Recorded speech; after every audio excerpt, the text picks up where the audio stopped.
नमस्कार. कवितेत काय असतंच्या आजच्या अत्यंत विशेष भागात मी मिनल घाटे खेडकर तुम्हा सगळ्यांचं अत्यंत प्रेमाने आणि मनापासून स्वागत करते. मंडळी, 27 फेब्रुवारी हा मराठी रसिक जनांसाठी अत्यंत कौतुकाचा आणि अभिमानाचा दिवस. या दिवसाचं पहिलं महत्व म्हणजे कविश्रेष्ठ कुसुमाग्रज यांचा जन्मदिन 27 फेब्रुवारी आणि या दिवशीचं दुसरं महत्व म्हणजे याच दिवशी आपण मराठी भाषा गौरव दिन म्हणून साजरा करतो. मंडळी, कुसुमाग्रजांचा जन्मदिन हाच मराठी भाषा गौरव दिन म्हणून साजरा होणं यात कुसुमाग्रज आणि अर्थातच मराठी भाषा या दोन्हीचाही सन्मानच आहे ना. प्रथम कुसुमाग्रजांना विनम्र अभिवादन आणि मराठी भाषा गौरव दिनाच्या तुम्हा सगळ्यांना अत्यंत मनापासून खूप खूप शुभेच्छा. मंडळी, 27 फेब्रुवारी 2025 म्हणजे गेल्या वर्षीच्या 27 फेब्रुवारी पासून मी दर महिन्याच्या 27 तारखेला कुसुमाग्रजांचं काहीतरी साहित्य सादर करण्याचा प्रयत्न केला आणि त्याचा हा शेवटचा भाग आहे. मधले 1-2 महिने 27 तारखेला त्याचं सादरीकरण मला जमलं नाही, पण आजचा हा त्याचा शेवटचा भाग आहे. म्हणजे अर्थातच इथून पुढे पण कुसुमाग्रजांच्या कविता वाचल्या जातीलच, पण विशेष असं जे मी दर महिन्याच्या 27 तारखेला काहीतरी कुसुमाग्रजांचं साहित्य सादर करत होते, त्याचा हा शेवटचा भाग आहे. या शेवटच्या भागात, विशेष भागात काय सादर करायचं असं मला प्रश्न होता की काय आपण सादर करू शकतो. नाटकातले काही संवाद सादर करायचे का, त्यांचा लेख वाचायचा का, कविताच वाचायच्या, याचा विचार करत असताना मला एकदम आठवलं की 2 वर्षापूर्वी आम्ही नाशिकला गेलो होतो आणि तेव्हा कुसुमाग्रजांचं जे स्मारक आहे नाशिकला ते सुद्धा पाहायला गेलो होतो आणि त्याच्या काही व्हिडिओ क्लिप्स मला सापडल्या. म्हटलं याच व्हिडिओ क्लिप्स आपण शेअर करू तुमच्या बरोबर. त्या मी शेअर करणार आहे. पण मंडळी, तेव्हा ना माझी एक जाम अशी सॉलिड फजिती झाली. काय फजिती झाली की त्या कुसुमाग्रजांच्या स्मारक परिसरात मी जी काही अशी अमौलिक बडबड केली ती रेकॉर्डच नाही झाली. म्हणजे त्याचा ऑडिओ रेकॉर्डच नाही झाला, कारण माईकचं चार्जिंगच नव्हतं झालेलं. अशी फजिती झालीये. पण तरीही ते व्हिडिओ चांगले आहेत. म्हणजे व्हिडिओ शूट झाले पण ऑडिओ रेकॉर्ड नाही झालं. आपण ते व्हिडिओ बघूया, मी शेअर करणार आहे. पण तत्पूर्वी माझी नेहमीची अत्यंत प्रेमळ आणि आग्रहाची विनंती की माझा हा Ghate Minal Khedkar YouTube channel please please like करा, कमेंट्स करा आणि सबस्क्राईब करा. आणि त्याहून महत्वाचं, याच्या व्हिडिओ लिंक्स तुमच्या मित्रपरिवारात आवर्जून आनंदाने शेअर करा. चला मंडळी, आता थेट नाशिकला जाऊया आणि तेही वंदे भारतने जाऊया. चला. नाशिकला जाण्यासाठी डोंबिवलीहून निघून आम्ही कल्याण स्टेशनला आलो. वेळेतच पोहोचलो. वंदे भारतचं बुकिंग होतं. वेळ सकाळी 7:15ची. सकाळच्या वेळी मुंबईतल्या कोणत्याही रेल्वे स्टेशनचं चित्र हे असं असतं. नोकरदार माणसांनी अत्यंत गजबजलेलं. तसं ते कल्याण स्टेशन पण दिसत होतं. आम्ही वंदे भारतची अगदी आतुरतेने वाट पाहत होतो, कारण वंदे भारतने पहिल्यांदाच प्रवास करणार होतो ना. थोड्याच वेळात आली गाडी. व्यवस्थित आरामात गाडीत चढलो आणि आसनस्थ झालो. अगदी साध्या सरळ भाषेत सांगू का मंडळी, गाडी एकदम पॉशच. अगदी थोड्या वेळातच नाश्ता आला. पहा काय काय आहे नाश्त्यामध्ये. या पुऱ्या आहेत. हा उपमा आहे. ही बटाट्याची भाजी आहे, कशी तरी पहा कशी आहे. हे दही आहे आणि हा आहे एक छोटासा केक. इतका नाश्ता आणि एक पाण्याची बाटली पण दिली होती. नाश्ता झाल्यावर मी माझी विंडो सीट आणि हिरवा निसर्ग हा भवतीने, जीवन सफर करा मस्तीने, मनसरगम छेडा रे. मंडळी, माझा हा मनसरगम तुम्हाला कसा वाटला हे मला कमेंट करून सांगा. मंडळी, वंदे भारतचा प्रवास खूप छान होता.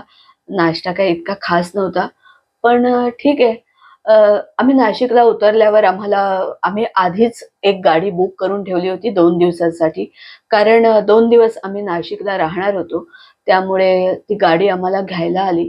आम्ही हॉटेलवर गेलो. हॉटेल बुक करून ठेवलं होतं. त्या हॉटेलवर गेलो. चेक इन केलं आणि त्यानंतर गेलो नाश्ता करायला.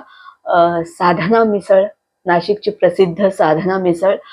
तिथे गेलो. मिसळीवर मस्तपैकी असा अ, ताव मारला आणि मग तिथून गेलो कुसुमाग्रज स्मारक पाहायला.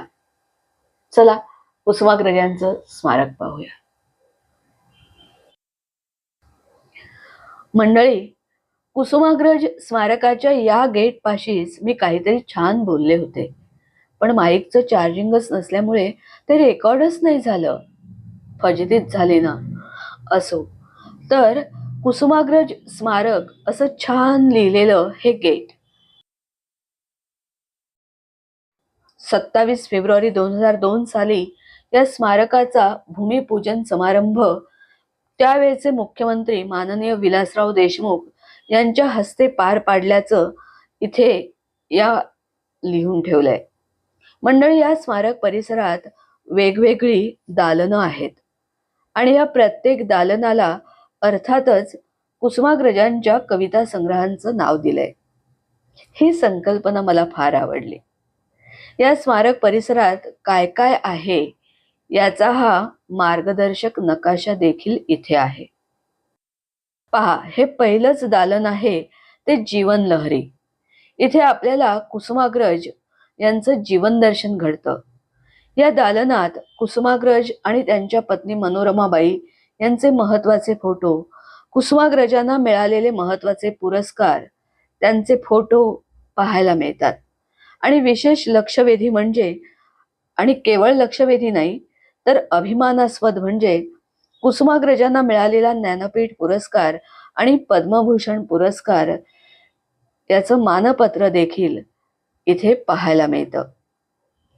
अत्यंत असे अभिमानाचे आणि आनंदाचे अनमोल क्षण या दालनात जीवन लहरीत जपून ठेवलेत. त्यानंतर पुढचं दालन आहे ते अत्यंत समृद्ध असं ग्रंथालयाचं अक्षरबाग, जिथे सुमारे 20 ते 25,000 पुस्तकं आपल्यासाठी उपलब्ध आहेत.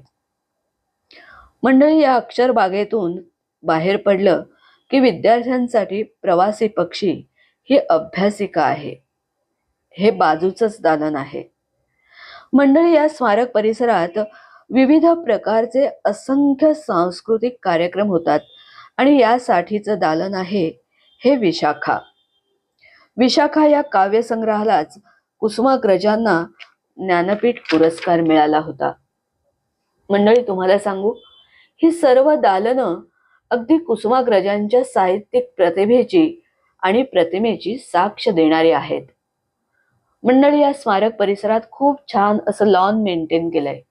थोडी झाडं आहेत, ठिकठिकाणी कुंड्याही ठेवल्यात आणि परिसर निसर्गरम्य ठेवण्याचा प्रयत्न केलाय. मंडळी, कुसुमाग्रजांच्या स्मारकाच्या या निसर्गरम्य परिसरात असल्यावर त्यांच्या कविता वाचण्याचा मोह तर होणारच ना. तिथे बसून काही कविता वाचण्याचा मी प्रयत्न केलाय. चला, ऐकूया त्याच्या व्हिडिओ क्लिप्स बघूया. मंडळी, ही कविता वाचताना पहिल्यांदा लक्षात आलं माझ्या की माईक चार्जच नाहीये. मग थोडा वेळ थांबले, माईक चार्ज करून घेतला आणि मग पुढचे व्हिडिओ शूट केले. अशी सगळी गंमत झाली. मंडळी, सर्वसामान्य रसिकांपर्यंत सर्वदूर पसरलेली अशी कुसुमाग्रजांची कविता. कुसुमाग्रजांनी अनेक आणि अनेक खूप चांगल्या, रसिकांना भावतील, पटतील, मन रिझवेल अशा अनेक कविता लिहिल्या. त्यातली एक कविता म्हणजे मातीची दरपोक्ती. त्यात कुसुमाग्रज काय म्हणतात? घनधार मृगाचा प्राशनी या पर्जन्य, त्या तृषार्थ भूवर आले नवचैतन्य. उन्माद चढे तो दर्प दरवळे भोवती, थरथरा कापली वर दर्भाची पाती. ते सुस्त धुलिकण गाऊ लागले गीत, कोलाहल घुमला चहूकडे रानात. आणि मग काय म्हणतात पुढे कुसुमाग्रज? अभिमानी मानव आम्हाला अवमानी, अभिमानी मानव आम्हाला अवमानी, असं माती म्हणतीये आपल्याला. अभिमानी मानव आम्हाला अवमानी, बेहोश पावले पडती अमुच्या वरुनी, त्या मत्त पदांना नच जाणीव अजूनी, की मार्ग शेवटी सर्व मातीला मिळती, मातीवर चढणे एक नवा थर अंती. दर्पणी पाहू द्या रमणी रूप दर्पात, वा बाहू स्फुरू द्या बलशाली समरात, पांडित्य मांडू द्या शब्दांचा आकांत, ते रूप बुद्धीती शक्ती आमुची भरती, मातीवर चढणे एक नवा थर अंती. मंडळी, ही कविता खूप मोठी आहे, पण अशीच एक अजून त्यांची गाजलेली कविता म्हणजे स्मृती. त्यात काय म्हणतात कुसुमाग्रज? 9,00,000 तळपती दीप विजेचे येथ, 9,00,000 तळपती दीप विजेचे येथ, उतरती तारका जणू नगरात, परी स्मरते आणिक करते व्याकुल केव्हा, त्या माझ्या घरातील मंद दिव्याची वात. वाऱ्यावर येथील रात राणी ही धुंद, टाकता उसासे चरण चाल हो मंद, परी स्मरतो आणिक करतो व्याकुल केव्हा, त्या परसा मधला एकच तो निशिगंध. मंडळी, ही पण कविता अजून पुढे खूप आहे. पण गोदाकाठचा संधिकाल, जिथे कुसुमाग्रजांचं बालपण गेलं, तो गोदाकाठ, त्या गोदाकाठचा संधिकाल या कवितेत कुसुमाग्रज काय म्हणतात? गर्द व निवा गिरी कंदरी, लपलेला दिनितम गरुडा परी, पंख आपुले विशाल पसरून ये विश्वावरती, पश्चिम वारा वाहे झुळझुळ, कंपित होऊनी हेला वेजळ, दूर तरुंच्या काळ्या छाया हळूहळू थरथरती, जीर्ण वडाच्या पारंब्यातुनी पंखाची क्षण फडफड करुनी, शब्द न करता रात पाखरे नदीकडे उडती. असा खूप छान गोदाकाठचा संधिकाल कसा आहे हे कुसुमाग्रजांनी या कवितेत सांगितलंय. मंडळी, कुसुमाग्रजांनी स्वतःच्या कवितेबद्दल काय लिहिलंय बघा. स्वतःच्या कवितेविषयी ते काय सांगतात? दूरस्थ कुणी दे तुझ्या करी ही कविता, दूरस्थ कुणी दे तुझ्या करी ही कविता, वाहते जिच्यातुनी त्याची जीवन सरिता, खळखळे अडखळे सुके कधी फेसाळे, खळखळे अडखळे सुके कधी फेसाळे, परी अखंड शोभे वाट समुद्रा करिता, खडकाळ प्रांत तो ही जेथून निघाली, खडकाळ प्रांत तो ही जेथून निघाली, पथ शोधित आली रानातून अकेली, नच रम्य रावळे कला पूर्णवा घाट, नच रम्य रावळे कला पूर्णवा घाट, तीरावर तुरळक परी अंकुरती वेली, नवपर्णांच्या या विरल मांडवा खाली, होईल सावली कुणा कुणास कहाली, नवपर्णांच्या या विरल मांडवा खाली, होईल सावली कुणा कुणास कहाली, तो शैल कुणी शापील कुणी दुर्वास, या जळोत समिधा भव्य हवी वृक्षाली. समिधाच सख्याया. कुसुमाग्रज आपल्या कवितांना काय म्हणतात की समिधाच सख्याया, त्यात कसा ओलावा, कोठून फुला परी वा मकरंद मिळावा, जात्याच वृक्षया एकच त्या आकांक्षा, जात्याच वृक्षया एकच त्या आकांक्षा, तव आंतर अग्नी क्षणभर तरी फुलवावा. समिधाच सख्याया, समिधाच सख्याया, त्यात कसा ओलावा, कोठून फुला परी वा मकरंद मिळावा, जात्याच वृक्षया एकच त्या आकांक्षा, तव आंतर अग्नी क्षणभर तरी फुलवावा. समिधाच सख्या या कवितेत कुसुमाग्रजांनी कवितेने आपल्या काय करावं तर तवा अंतर अग्नी क्षणभर तरी फुलवावा असं सांगितलंय. मंडळी, माईकचं ना चार्जिंगच व्यवस्थित नव्हतं झालेलं, त्यामुळे कविता संपूर्ण अशा वाचताच आल्या नाहीत. कसं बसं असं थोडं थोडं जमलं तसं सगळं रेकॉर्ड करण्याचा प्रयत्न केला. पण तुम्हाला एक सांगू का मंडळी, की कुसुमाग्रजांची कविता वाचताना जसा खूप आनंद मिळतो, स्फूर्ती मिळते आणि सगळ्यात महत्वाचं म्हणजे चैतन्य देखील निर्माण होतं, तसंच हा कुसुमाग्रजांचा स्मारक परिसर फिरताना आतून खूप असं जाणवत होतं. तुम्ही कधी नाशिकला गेलात तर या स्मारकाला नक्की भेट द्या.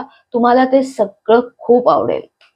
परत एकदा कुसुमाग्रजांना विनम्र अभिवादन आणि मराठी भाषा गौरव दिनाच्या तुम्हा सगळ्यांना खूप खूप शुभेच्छा. मंडळी, कवितेत काय असतं? कवितेत सगळं असतं. आपल्याला आवडणारं सुद्धा, आपल्याला न आवडणारं सुद्धा, आपल्याला हवं असलेलं, नको असलेलं, असं सगळं असतं. फक्त ते समजून घेणारं अत्यंत संवेदनशील, मृदू, मुलायम, प्रेमळ मन असणं अत्यंत गरजेचं असतं. यासाठीच कविता वाचूया, कविता ऐकूया आणि आयुष्य आनंदात जगूया. मंडळी, माझा हा Ghate Minal Khedkar YouTube channel please please subscribe करा आणि त्याच्या व्हिडिओ लिंक्स तुमच्या मित्रपरिवारात आनंदाने शेअर करा. धन्यवाद.